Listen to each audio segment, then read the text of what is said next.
तपस्वी बोले, आप पर एक बड़ी परीक्षा आने वाली है।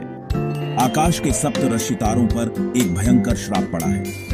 उनका दिव्य तेज जो पृथ्वी की रक्षा करता है, एक अंधकारमय जादूगर कालाचार्य के क्रोध के कारण मंद हो गया है। यदि यह श्राप नहीं टूटा तो पृथ्वी पर विनाश का तांडव होगा। राजा विक्रमादित्य निर्भीक होकर बोले, इस श्राप को तोड़ने के लिए मुझे क्या करना होगा? तपस्वी ने उन्हें स्क्रॉल दिया और कहा, आपको सप्तऋषि तारों की शक्ति के साथ खंडों को ढूंढना होगा। ये खंड संसार के साथ खतरनाक स्थानों में छिपे हैं और शक्तिशाली रक्षकों द्वारा संरक्षित हैं। केवल वह जिसके हृदय में पवित्रता और बुद्धि में तीक्ष्णता हो, इन चुनौतियों का सामना कर सकता है।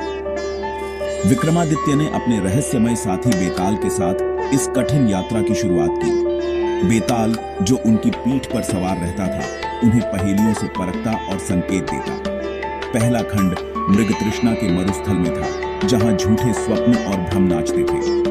वहां एक छलावे की आत्मा ने खंड की रक्षा की थी, लेकिन विक्रमादित्य ने अपने आत्मबल से सभी मृग तृष्णाओं को पहचान लिया और पहला खंड प्राप्त कर लिया। दूसरा खंड शाश्वत रात्रि का जंगल नामक एक रहस्यमय स्थान पर छिपा था।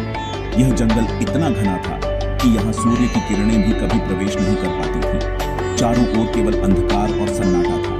पेड़ों की शाखाएं विशाल और डरावनी थी और हर कदम पर ऐसा लगता था मानो कोई छिपा हुआ प्राणी हाथ लगाकर देख रहा हो। जंगल के केंद्र में एक प्राचीन खंड रखा था, जिसकी रक्षा एक शक्तिशाली छाया नाग करता था। यह नाग अंधकार से बना हुआ था, जिसकी आंखें लाल अंगारों की तरह चमकती थी और जिसकी फुफकार से पूरा जंगल कांप उठता था। जैसे ही राजा विक्रमादित्य जंगल के केंद्र में पहुंचे, बेताल प्रकट हुआ और बोला, हे राजन, यह खंड केवल बल से प्राप्त नहीं हो सकता।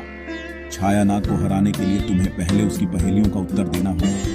यदि उत्तर सही हुआ तो वह कमजोर होगा, परंतु यदि उत्तर गलत हुआ तो यह जंगल तुम्हारा अंत बन जाएगा। राजा विक्रमादित्य बिना डरे बोले, पूछो अपनी पहेली। मैं सत्य और बुद्धि के बल पर हर चुनौती का सामना करूंगा। पहली पहेली,